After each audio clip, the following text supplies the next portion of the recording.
Thanks for joining. Welcome to this webinar. We are going to talk about privacy culture and why your company needs a privacy culture and where to start building privacy culture at your organization. So I think it's a super interesting topic. This is the agenda. So you can see we have a lot of items to touch. Well, we're excited to be here today. So like Fernando said, we're going to talk about privacy culture and what is a culture of privacy, and invariably we're going to talk about a privacy program as well. So let's get started. So last week, or during Data Protection Week, TrustArc had an initiative and they interviewed a lot of different leaders in our organization and just other people. Fernando and I were interviewed as well, but we didn't put our own faces up here again, but we wanted to kind of take some bits and pieces from some of the other people that we work with in this organization, and we're sharing them with you. Our CEO was asked, everyone was asked, what is a culture of privacy? What does it mean to them? And different people that work in different parts of the organization had different views on what that could mean. There isn't really one definition, and I think it's a very fluid definition, and I like that because privacy is very fluid too. Privacy means different things to different people in the organization sometimes, and it would be great if it was more centralized, but let's talk about that. So our CEO, Chris Babel, took the approach that, treat the privacy of others like it's your own, the golden rule: do unto others as you would do to yourself. And at the very core of that, I can get behind that, in the sense that what we really are talking about at the end of the day are people's personal information. And how are we protecting that? How are we engendering trust that when those people share their information with us, that we are going to treat it like we say we're going to treat it, and do with it like we say we're going to do with it, and use it that way. And I think that there has been a stigma attached to a lot of the advertising technology and society about how, personal information is used, whether it's in our government and how our government has its own practices, or within different organizations that use the information and are exposed to using it. You could think of things like Cambridge Analytica, that gave rise to what's going on with all our data. What are people really doing with it and influencing elections or whatnot. So, Chris has definitely taken the approach of, like, at the very core of it, we're here to help the individual. And I know, Fernando, you're in the EU, and Fernando's coming in from Spain today. And, in the EU is a little different approach to, they have a culture of privacy in that it's a fundamental human right, which may not be how the US has legally codified the rights to privacy. So, I think Chris is talking about the idea that this is a right we have, and we should be protected with the greatest efforts and concerns. What do you think? Maybe take someone else, Fernando. Yeah, I totally agree. And going to what Megan McCluskey, said, our Associate General Counsel, shared understanding of how data may be used to support business objectives, but enable individuals to access their rights. I think that's an interesting definition of privacy culture, and by defining it as a balance of using data as a business driver, as as something that businesses and organizations use to be successful in what they do, but that needs to be balanced with the rights of the users. So it's not like you have the data, you can do whatever you want. It's more like you can use the data legitimately, but also respecting the user's rights. So I think that perspective of seeing privacy as a balance between those two things, it's very interesting and very true in my opinion. So again, I totally agree. There are, maybe some systems, and Andrew was mentioning that I'm in the EU, so some systems that lean more towards the right side, others that lean more towards the the business side. We've seen some discussions around this in the UK recently after Brexit, like discussing how to make privacy regulations less burdensome for organizations. So moving that balance more towards data-driven businesses and things like that. But I think that concept of balance is very interesting when defining privacy culture. Yeah, I agree. And I want to think about, I really like Ralph's take on this. Yeah, you can go for Ralph's and I can go for Michael later. I really like Ralph's because, you know, we're getting to a point where and we're going to talk about this, there are so many regulations that are coming out everywhere, and we'll get to this later, but having, you know, a privacy culture or a program that just wants to be compliant with regulations really stops short of driving, you know, business and strategic goals. Because Ralph is talking about ways to innovate and using privacy now, using what we have as a way to create a differentiator and actually drive the business forward, not inhibit it. And I think that's another perspective that we can use privacy now that we have these principles and there's laws. Let's use it to our advantage in a way that we can both balance trust and protect rights, and then also drive business forward, you know, in a great way. So I like that perspective as well. Yeah, totally. And I think we're going to talk about this a lot today. So I think it's a great perspective. And finally, moving to Michael Lin, our Chief Product Officer.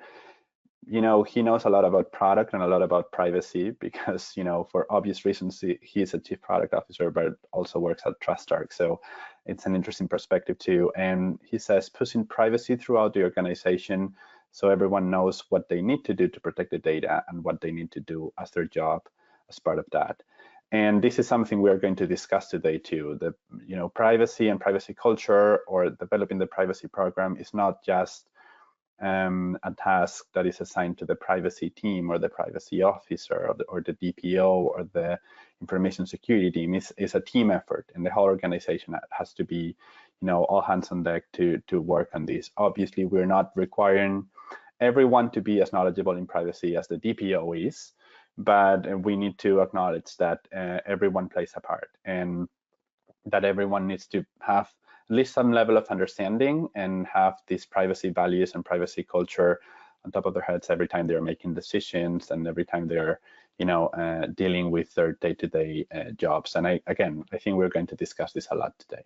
Yeah, and we will. And I was just to buttress this point, I was, you know, on a call yesterday with one of our product owners, and, you know, part of the job descriptions, you know, have to be like consult with privacy to make sure I'm developing this product with, you know, the regulations in mind. So we have to be able to be open and have that, you know, conversation, set up that kind of cadence of meetings weekly or however it works to do that. So yeah, and we are seeing the word privacy more in job descriptions, in job postings that are not necessarily privacy related, but we see the word privacy there because it's a factor that needs to be considered in the day-to-day job. So yeah, that's very interesting to see too.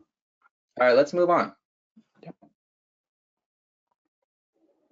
All right, so one of the things that is a real indicator, I think, of how an organization has a culture of privacy is when, you know, their mission statement or their vision is, especially their mission statement, is in their privacy notice or is public facing. And so I think that's a real good bellwether to know how a program is looking at privacy from within. We'll talk about privacy notices later and the importance of privacy notices as an outward facing document. So TrustArc has its own mission statement and how they look at privacy. If you go to our website and hit our privacy notice, it's right there. And we want to be transparent about it. And you can see that, and hopefully that, you know, engender some trust with the organization and doing either business with us or consumers coming to the website. Like, this is what we're saying we're doing. And the great thing about putting that on public facing documents is that it holds us accountable to any regulators we might be subject to. So at the end of the day, whether it's the FTC or the CC or the CPPA, you know, whatever they're going to do, we're making statements that could be considered either false or misleading if it's found out that we're doing something different than what we're saying.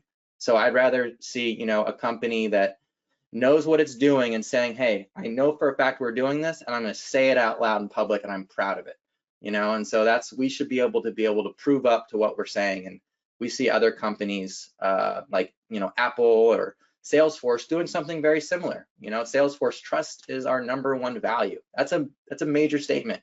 And when I see a company like that say it's our #1 value, it's not making money, it's not making whatever. They're saying, you know, they're saying trust in the privacy describes how Salesforce collects, uses, whatever, right? So that's a big statement. And, you know, if we just take a moment to look at how these major companies are putting privacy first and putting it public, not just when they're in trouble, but to start with it, I think we could assume that there's a culture of privacy within that organization, which I think is a great place to start, and what the end goals are for us to be able to say, hey public, hey customers, hey clients, we're doing it like this, you can trust us. Because at the end of the day, I think people will share their data and do business with us in exchange for that trust. Yeah, and the fact that you're including privacy in your brand, like a big element of your brand, is not an empty message, because as you were saying, Andrew, you have legal liability. Say making these statements in public or in the website, it's not just like, yeah, we do this, we take care of that, or we care of this thing. It's not. It's like stating something that has to be true, needs to be true. So it's again a great commitment to privacy, because it demonstrates that commitment from the highest level of the organization. So yeah. Let's move on. All right, Fernando, you want to take this one? I'll help you with it, or? Yeah, no, I can take this. We've been discussing a lot, Andrew and I, about talking more. We like to discuss, Fernando and I, for sure. So. Yeah, we both like to discuss, so it's a great combination. But we've been discussing a lot about, we are going to talk about privacy culture, and do we need to talk about a privacy program, and do we need to talk about it, and to what extent? And we thought, and I have to say that at the beginning, I was not very eager to talk a lot about the privacy program, because there are a lot of materials around it. There's a lot of great resources that you can check if you want to know about the privacy program. But then Andrew convinced me that a strong privacy program is the foundation of a strong privacy culture in your company.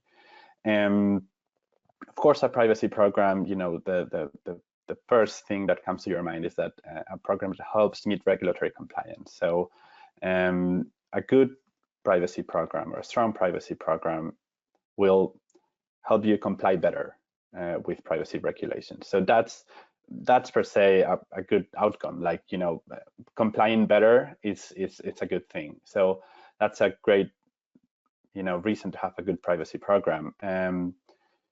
Branding, I mean, improves optics. It's about branding. It's about what we were saying before. If you're deciding if you're deciding to buy one phone or the other, or if you're deciding to hire one software or a different software for your organization, you will see every element, every factor, and privacy is obviously a positive factor. So having a strong privacy program will allow you to sell that as part of your product. So yeah, that's also important. Do you want to continue, Andrew, or? I'll say what's coming to mind for me, and when we're looking at these things, like there's the next one is increases employee risk and confidence, and it makes employees, especially now that employees are in the fold in California, and they have been with in other obviously regions like the EU, but they're coming to the States, and that they have rights. That makes them more comfortable about working in the organization that they're in. So and all of a sudden you've got employees that want to stay. Now think about if a company, if it was leaked or understood that the company is using employee data, sensitive personal information that's collected, they're not giving notice about that and how they're using that of the employees, how would that employee feel? Would they want to stay there? Would they want to be likely to bring a claim? So improving that culture, raising the floor internally, it helps keep your business stable, employees happy, and make it an attractive place to work. We talked about, Michael Lind kind of talked about this. It's important to increase the, cross-functional collaboration that's going to be necessary in bringing privacy into everything that we do across the org, from product, to sales, to, C-suite levels. Like, we all have to be on the same page, and that's what will happen. And then we have, allocation of resources. It's important, that we have, we're not totally siloed in what we're doing, and we're not repeating efforts, and so that everyone is on the same page about when when the data goes here and when's it collected, and we're all on the same page about retention and schedules. That's important. Big picture, I mean, what we're looking at is also, driving the business. We want to ensure that we're using privacy. Our program is situated in such a place, and we'll talk about it later, that we don't have to worry about, losing our proprietary information that's based in data because we had an algorithm that was, creating bias, or that we had an algorithm necessarily that was, unlawfully, collecting information or doing all sorts of different things. So we can be more resilient as a business when our program and our development has privacy in it. So think about it: outward, inward, employees. This is emanating culture. We have to think about the public, the C-level, the business, the bottom line, the employees. Like, it's everywhere. So like sometimes it's hard to see that, but hopefully in a slide like this, we can start taking that in. That this is a culture. The program is the backbone of creating the culture. Yeah, and there are not a lot of things, or like a lot of elements of an organization that touch every single part of it and affects every single individual in the organization. And I think privacy is a great example of that. I think it's one of the reasons a lot of lawyers like privacy, and one of the reasons a lot of lawyers hate privacy, because you have to talk to literally everyone in the organization you're working for to make sure your privacy program, if it's well constructed, is correctly implemented. So yeah, that's interesting, because you don't really get to build a culture around something in an organization very frequently, and I think privacy it's a great example of that. And about the employees, I think a lot of companies were already thinking about this and have been thinking about this for a long time, because if you think about it, the information that the companies or the organization have a lot of about their employees is in most cases more sensitive, or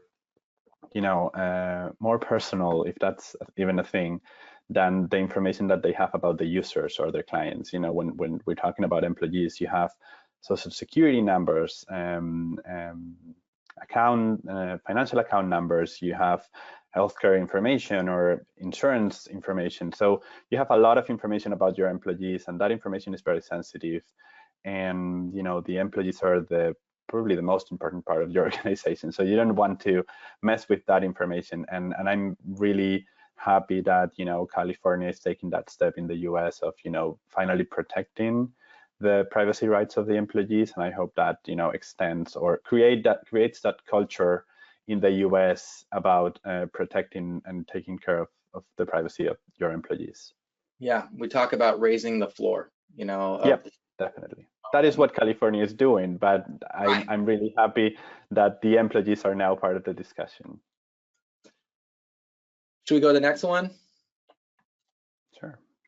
All right. Okay. What privacy programs say about privacy culture? So I think we talked about, I really believe that, when you're creating your privacy program, it should not be so siloed that the end goal is just, let's get compliant with the regulation. I think we just gave you so many examples of why compliance is just a small part of this thing. And if we're just looking at compliance, we'll probably be more of an inhibiting factor and saying, nope, can't do that. Nope, can't do that. Now, what if we took a step back, if you're an organization, and said, well, what if we invested in some privacy? What if we invested in some privacy enhancing technologies, and we could start, applying some pseudonymization techniques to some data, and then we would actually be able to enter that jurisdiction, and that could be a yes, and then this could be a yes. And when we took a different approach, like how Ralph was talking about, being innovative and look at it as like an advancing factor, and not just laser focused on it being all about compliance. So, like we just talked about too, creating a floor. Do you want to create a floor in your organization where is the organization going to pick a framework where this is the standard, and if we need to go into a more restrictive jurisdiction, we'll apply some other controls or other accountability mechanisms to get into this jurisdiction, as opposed to saying, hey, we're just going to do California and then we'll apply different standards throughout the rest of the jurisdictions. So these are all good questions to ask yourself about what a culture looks like. We just want to do the minimum necessary, or do we want, like, you know, Salesforce or TrustArc or Apple, as we talked about earlier, to have a floor where they're just applying it throughout? And I've worked with clients before that, you know, they want to apply the floor, like they are trying to apply California standards, not even to just US frameworks, but they want to apply the California standards to their employees throughout the world if it's possible. And so they're trying to take that approach. So it's not just an end result. If it's good for one jurisdiction, it's good for all. And so I think that makes it a little easier, and that can really say a lot about what the company is willing to do to go above and beyond what the minimum necessary is to comply. Yeah, and it's a matter of asking yourself if you consider privacy as a, you know, as a function that is supporting the business or as a function that is driving business. And I think, you know, all the things you mentioned, and when I say business, I'm including the employees and the trust in the brand and things like that. You know, if you think about privacy as something that is supporting the business, you might be more constrained with budget, with resources, things like that. But if you convince your organization that privacy is something that drives business, that, you know, empowers the organization, empowers the employees, and increases the value of the brand, you will probably have more resources available for you and for you to build a good privacy program and for you to achieve a strong privacy culture in your organization. And, you know, those results are easy to see when they are there, and having that privacy culture is a great point when you arrive. So yeah, I totally agree with what you were mentioning, Andrew. You know, I was thinking about also, and when I've talked to some clients about this, is when you provide employees with rights in California in the organization, whether it's, you know, for instance, you know, right to access, and you're providing, you know, or the response time is supposed to be within, you know, 45 days or 30 days, depending on jurisdiction, but then the response time to an employee request in another jurisdiction is undefined, or it's longer than that. You know, there could be feelings of, you know, feeling like there's unequal treatment. Why does the employee in the same company globally get this benefit just because they live over there? Shouldn't that be a practice that your whole organization should apply? And then there's that, but then there's also, doesn't that make it more complicated in some ways? Definitely. To try to provide processes and procedures siloed in one area and then not for the other, and then you have what, a privacy policies or you know, documents that say, you know, you have two competing policies for DSARs, you know, and you have two competing policies for how to apply processes and procedures in one area versus another. I mean, at some point, I mean, we'd want to centralize that and unify it because it would help the business more aligned. So yeah, it might, practical reasons to do it too.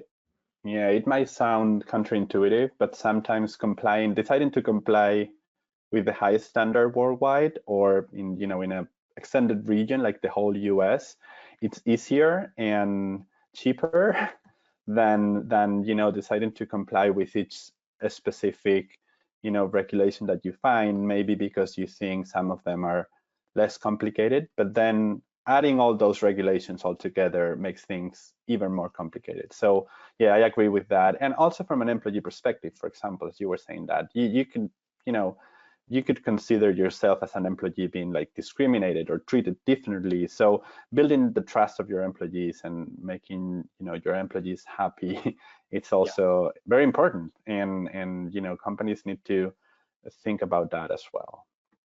This next bullet here is something that, you know, you and I are familiar with very well, and I think Megan was talking about the, you know, having a shared understanding of, you know, how data is treated and throughout the organization. And so, you know, we know that in some organizations, data is collected in different areas, used differently in certain parts of the organization, and maybe they're not on the same page about having data stored, what their retention policies should be and how it's collected. So, taking measures to ensure uniform collection, retention, disclosure, access,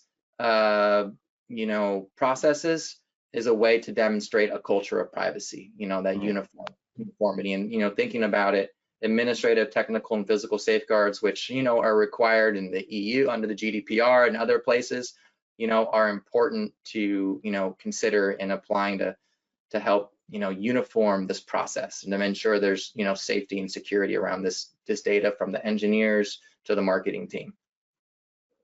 Yeah, basically, if you have a uniform and well-established privacy program, you will have a uniform and well-established privacy culture.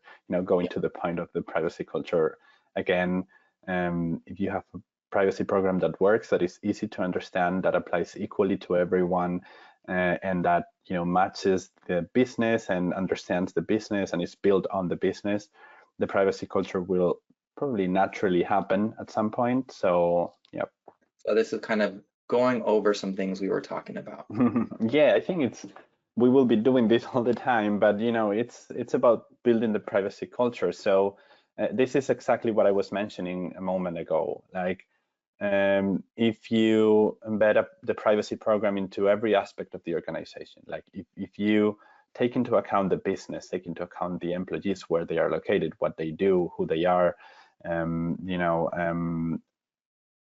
who are your users, who are your clients, if you take everything into account, you will have a better privacy program. That takes time, that takes resources, that takes convincing a lot of people on how this privacy program will affect them. But you will set the baseline, you will set the foundation for the privacy culture to grow in your organization. And following that point, you need to make your privacy program resilient. You need to make your privacy program a group effort. You need to go beyond your privacy team. Normally when you start building a privacy program, you have this reduced privacy team, and you assign, I don't know, you can develop the DSAR procedures, you can draft the privacy notices, you can do that. Well, maybe you have to sit down, understand the needs of the organization, talk to everyone, and check on them.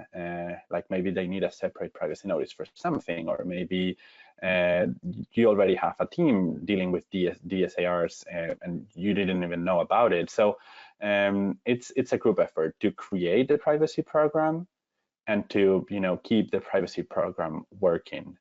And as I was saying, don't impose, ask for help, ask for feedback, and be a resource of the organization. I think that's something that a lot of people say when we're talking about in-house lawyers or in-house compliance teams or privacy teams.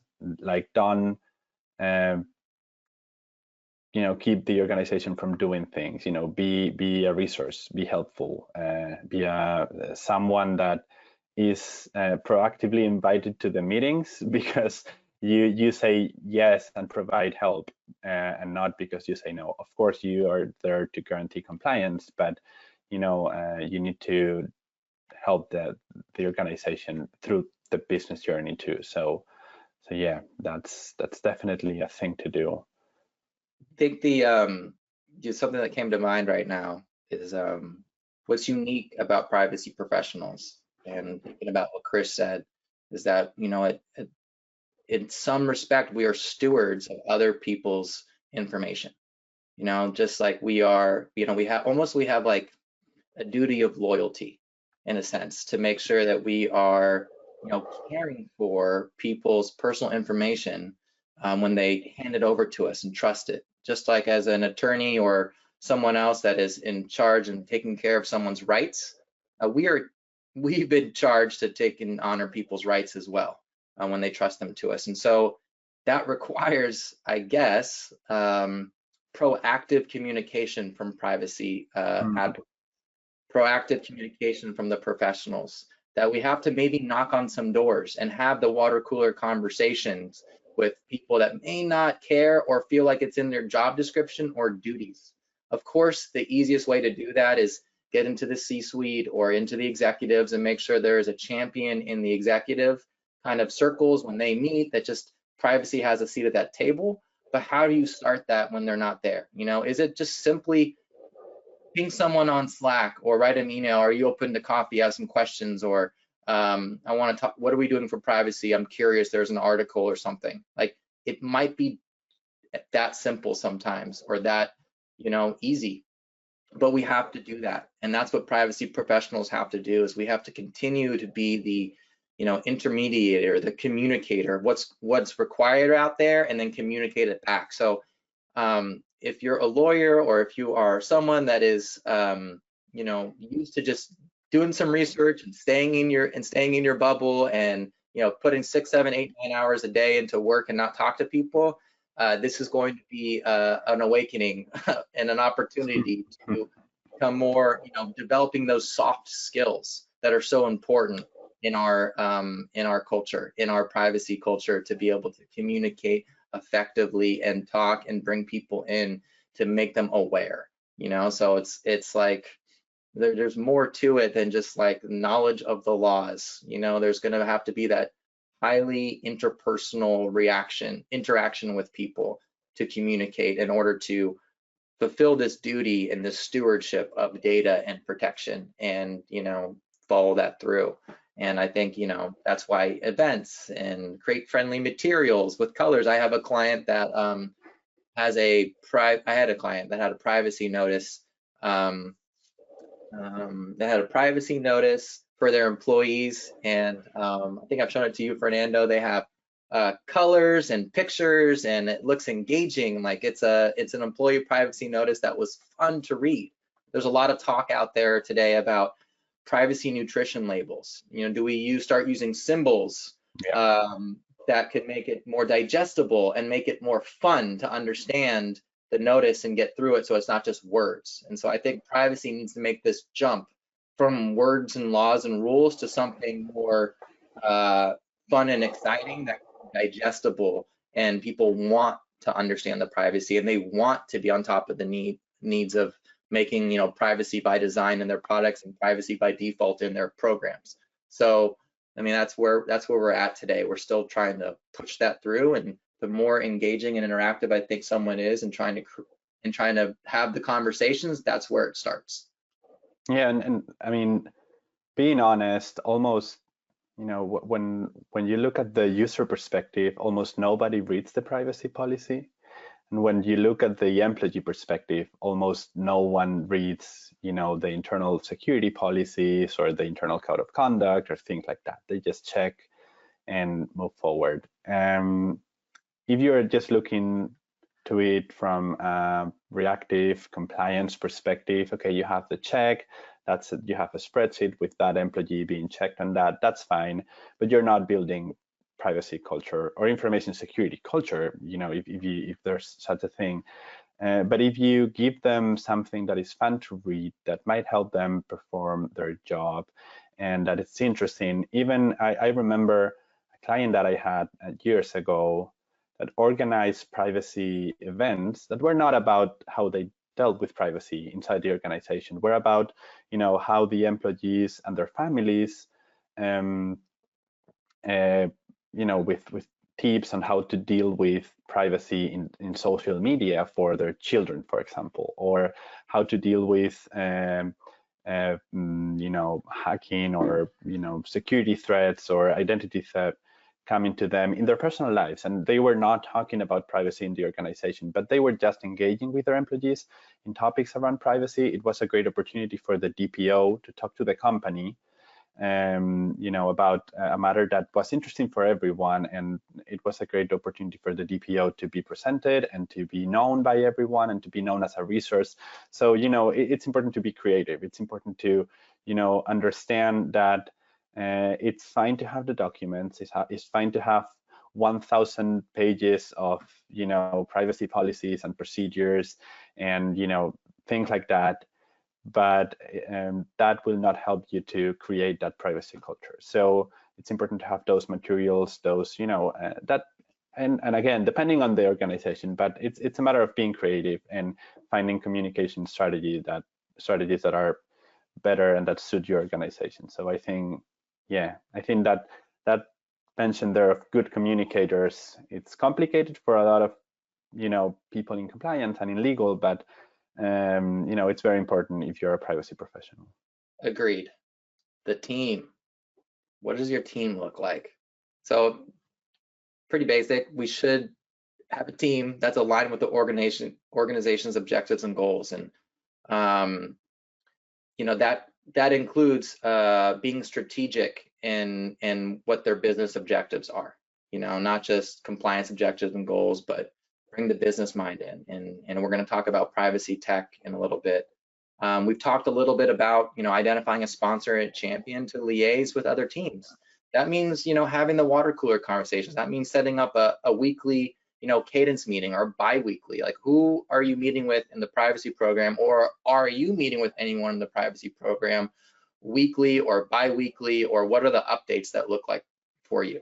You know, are you getting newsletters from someone in the organization, or is there, you know, like fun PowerPoint slides that are being shared? So have that communication so it can be, you know, the knowledge that's coming out that's new and can be applied and implemented. And you know, one of the things I think is, you know, funding to create a team could be really challenging when it's just considered the same thing as like product, or the same thing, you know, as marketing. You know, like, you need to look at what Fernando said, look at privacy as something that is embedded throughout the organization, including in the C-suite, and having the champion there. And so when there is buy-in from the executives of the importance of privacy, we won't find, and Fernando, I have seen this before, you know, privacy teams that are struggling. You have someone in security doing the privacy questionnaire. You know, you have someone in marketing or assisting doing the privacy assessments, you know, that are doing their best. And I've seen plenty of vendor assessments filled out incorrectly all the time by people that don't really understand where the data is being collected, you know, and what laws apply to that. And those are very important because ultimately they have legal ramifications, which don't just hurt for regulators and penalties, but they hurt business relationships, which eventually affect, you know, the bottom line and, you know, having partnerships. So, you know, this has to be something embedded, because privacy is integral to trade at the moment, as we've seen with privacy, the data privacy framework, and then the money involved. Like, there's a lot at stake here if, you know, privacy is not taken into account at every spot. So, you know, having that, you know, buy-in from the top down will make it a lot easier to invest in the program and in different areas. I don't know if you have to say about that. Yeah, I was going to mention that I think for a long time, especially after GDPR, when we saw those potential millionaire fines, the argument that people took to the executive team was, hey, if we don't invest in this, we are potentially exposed to millions or hundreds of millions in fines. So this is a financial risk that is very important to the organization. I think you know, that's interesting because, you know, it takes the attention of the executive team very quickly, because, you know, we're talking about millions of dollars or millions of euros. But I think the speech needs to change a little bit from that, which is, you know, we're complying based on fear. If the fines end up being lower, we will reduce the effort, we will reduce the budget, to a more privacy culture speech, like, you know, understanding truly what why privacy is important, why privacy is a business driver, why privacy is important for the brand, why privacy is important for the employees, beyond potential fines. Because, you know, if you act based on fear, maybe there is something else that is, you know, potentially even worse than the fines for privacy. So you shift immediately the attention to that and you forget about privacy. So I think, you know, that is part of building the privacy culture as well, you know, building it in a positive way with a positive speech, with positive arguments, and understanding why privacy and why investing in privacy is good for the organization. So yeah, I just wanted to mention that because I always see that type of discourse, that type of speech being told like, hey, the fines are going to be huge. This agency is on top of this. Enforcement is coming, and obviously that's important, but it's probably not the most important thing, especially if your goal is to build privacy culture. And you don't want to be reactive to building a team because of something that happens to you. Definitely. Because now in California, in light of Sephora, there is a CCPA compliance program that Sephora has to enter into, which means not just that they have to pay a fine, but for 2 years, kind of like an FTC consent decree. What they have to do is they have to allocate resources, and I think they have to, do some hiring. I think I saw maybe saw that they were doing some hiring a while back, because they need a privacy team now to handle all of the compliance efforts they have to prove up to the regulator on a annual basis, monitoring all the different GPC opt-outs, successes, or when there are failures of it, and having to keep that together. And this is a point I'm going to make, is invest in the team. Make sure that they are, they know what they're doing. Hire talent and pay the talent, I would advocate, because you don't want to have a privacy just head of the team and not know what they're doing, because then errors could happen. Because privacy is not simple, it's in the sense that like it's just yes, no, check a box. It's the principles seem simple: access, notice, consent, but they're highly nuanced in different jurisdictions and complicated, and if you hire a DPO or an executive to do privacy, just know that they, depending on the jurisdiction, they could be on the hook for liability now. We've seen the FTC in the Drizzly case take on executive liability in privacy. We've seen, China attach criminal liability. There seems to be some type of safe harbor for, in some ways in the EU, where, the decisions that a DPO makes cannot affect his job. There can not be any retaliation. They want to give him that freedom of choice to do that. But the landscape can be changing, and it may not just be the organizations that have the appetite for risk that they want to stomach and say, okay, I'll take the fine and that's fine. They're going to attach it to the individual, and that could hurt more. And so taking care and hiring the right person, it all reflects on the organization, is important to having the right team in place too. Doing your due diligence in interviewing, and is it certifications or is it experience, or what have they done before? So important stuff to do. Yeah, and based on that, we are probably already seeing this, and we will see this a lot more in the future. Privacy professionals being hired under certain conditions, like, I'm not going to take this job if you don't give me enough resources, or if you don't let me build a good privacy program, if you don't give me some level of independence, if you don't, things like that. So, you will probably see people like, in potential chief privacy officer positions, or even, down in the teams, privacy specialists, privacy analysts, lawyers, people saying, hey, I'm not interested in working with you because you're willing to hire me, but you're not willing to invest in privacy. You're not willing to create the conditions for me to do my job correctly. So that's also very important, and we will probably see this more in the privacy job market in the future. And I totally see that as a good point to make if you are a privacy professional, because it's the most important part of your job to have, to potentially do what you think is correct, and you need resources for that.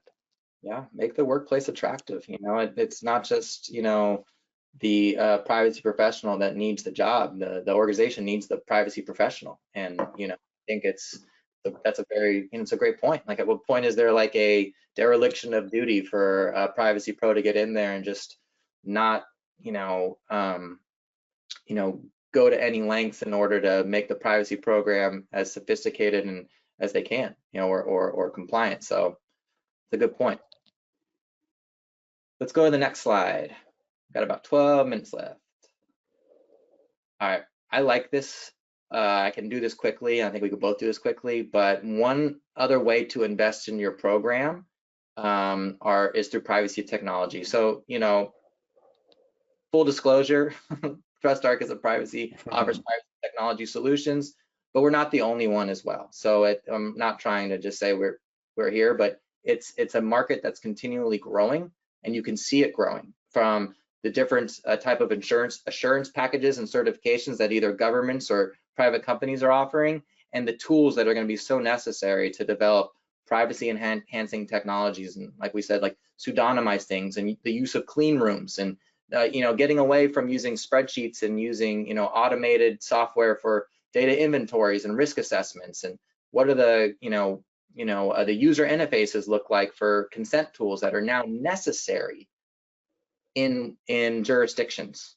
So like we have to, if you have an online website, having the consent mechanisms are something that like lawyers cannot create, something that privacy pros that don't have like technical engineering or background can just not like create and put in a Word document. Like there has to be investment in these tools, and they have to be good. If you don't have a good tool and you're not checking that tool, you're in trouble too. So having a reputable vendor and having demonstrating a commitment to privacy, and not just getting in the market and saying, oh, hey, I've got something too, and it's really inexpensive. Invest in a good privacy pro, invest in good privacy tech. I would not short that. Yeah, and this is something, again, we're seeing a lot more. Organizations have been using tools and software for a lot of things for so many years, and we need to understand that privacy is a complex matter, involves the whole organization, so it really makes sense to use technology for the different aspects of the management of the privacy program. And I think we have a question probably more related to the previous slide, but do you want to address it now, Andrew? I think it's a very interesting one. How to deal with a CISO team who doesn't want to deal with GDPR and doesn't accept its role needing to be involved in the GDPR risks, doesn't want to invest in it, stays in its silo. It's the ancestral battle between privacy and information security. Yeah, well, they might have a point. Maybe what they're saying is this is not our monkey, not our circus, and that there is a need here to start talking about, we need something other than CISO. We need something privacy dedicated, and maybe it wasn't the CISO's duties and responsibilities to handle it. Look at the job description. What does the job description say? I think that's important, and that just is more evidence that we need to dedicate and funnel money into an area and resources where privacy needs to have its own dedicated area. So, it's water cooler talk, it's conversations. It's if it's not their responsibility to do it, whose is it? And that's probably a top-down decision and how that works. So, I mean, that's a tough situation, but it's pretty common. So it looks like the answer might have to go elsewhere. Yeah, and also take into account that privacy regulations almost always include some information security, clauses or articles. Like, it's GDPR is not about information security, but you have some articles that talk about, the technical measures and administrative measures that you put in place, privacy impact assessment, things like that. So, as I was saying before, it's a team effort, it's a company effort. So maybe in some cases, the information security team will have to step in and help the privacy team do what they do. And that is, again, as Andrew was saying, a conversation. Like, it's a matter of, hey, we have this obligation, it's important for the business, it's part of the privacy program, and it's now part too of the information security team, and it's a matter of communication and explaining things. And but yeah, I agree with Andrew that probably putting the whole GDPR responsibility under the CISO or the CISO team or the information security team, it's not a good idea. A lot of companies try to do this, and it's never a good idea, because the CISO and the CISO team, obviously they are focused on information security, and that is a part of privacy, but it's not the whole thing. And they are probably already understaffed, under-resourced. So yeah, you do need a privacy team, and the CISO needs to collaborate with them but the privacy function should not be, in my opinion, under the CISO. Yeah, I mean, like you said, cooperate, but the last thing I want to do is burn out the CISO team as well. I mean, they have their own job to do. So, I think it's important that we respect and let them do their job the best they can and not just start hurling things in their direction. Yeah, we have follow up on that, done that, but refusal remains. I think, I don't know your CISO, but he or she seems to be a stubborn person. But yeah, again, it's a matter of having that conversation, going top of the company and having that conversation honestly, like, hey, sometimes your responsibilities as an individual, as a team in a company have to change because, the compliance environment evolves.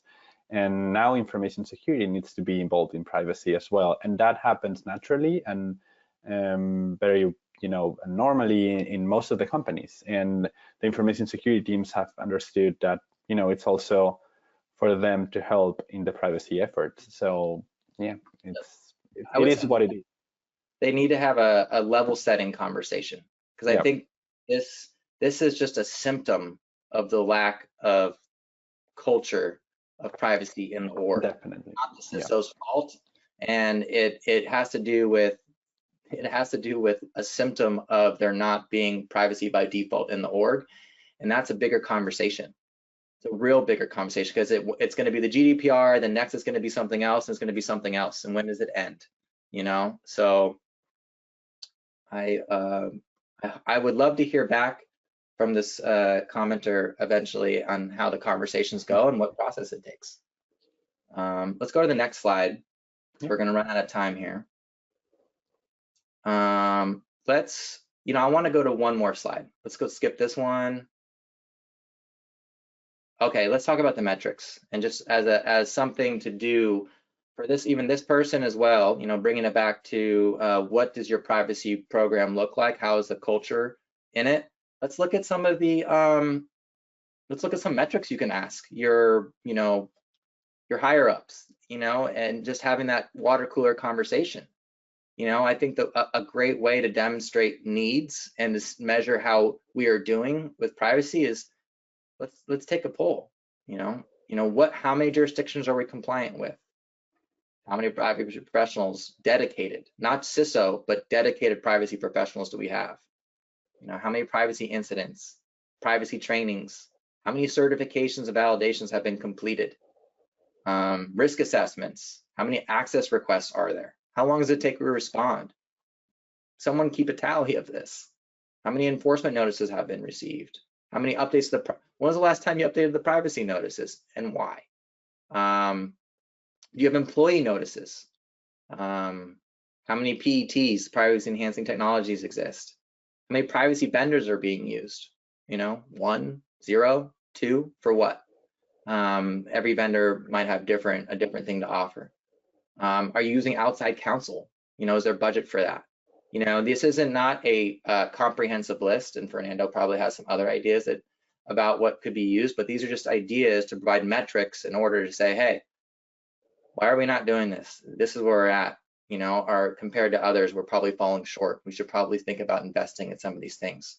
All bring reasons to have a culture of privacy and to create your program.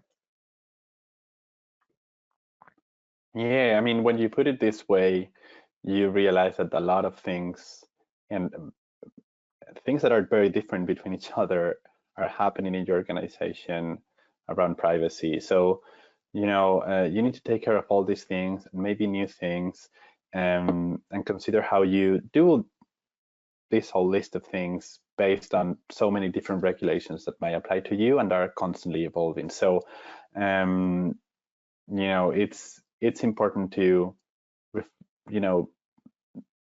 understand this and think about this frequently, and have the whole company behind you, like people, proactively doing a PIA, people proactively inviting you, people proactively taking care of access requests, following process, things like that. So yeah, I think this is long, but very interesting. Do we have time for one more question? I like the question that just came out, not the most recent one, but the one before it, about Any different approaches for privacy programs that are centralized versus decentralized on a global scale? That is a question that you're going to have to, it's a big question. And I'm thinking of a client that I've had before, and very large company considers, you know, they have a North America privacy program, they have an APAC privacy program. And until we started using tools from TrustArc, I think Privacy Central, for instance, those two programs were not really talking to each other very much. Then all of a sudden, in using one of our tools to see how they're, you know, and they started sharing documents in the tool and seeing what documents and what accountability mechanisms they could use to find compliance in different jurisdictions, they had to start talking to each other. And they had to start agreeing on what their privacy policies and programs look like for different procedures in different areas. And it was a beautiful thing to watch, a somewhat, I guess, modified, decentralized and centralized program, a hybrid, I guess, come together and start becoming more centralized. I think the goal is always to be, I think, as centralized as possible, raise that floor, is that we're talking about, and provide those equal rights and those privacy and procedures everywhere, because it's just going to be easier when it comes to, handover, employee data requests, and regulators. Everything's going to be consistent and buttoned up. So I think in some ways, if you can, a centralized approach would be ideal. Maybe, with the heads of some of the different regions communicating, talking to each other on a frequent basis to be in communication to help that. So that's what I remember. Thank you very much, Andrew, for joining me today. And again, thank you for joining us. You know that you can find a lot of information at trustarc.com about what TrustArc is doing around privacy.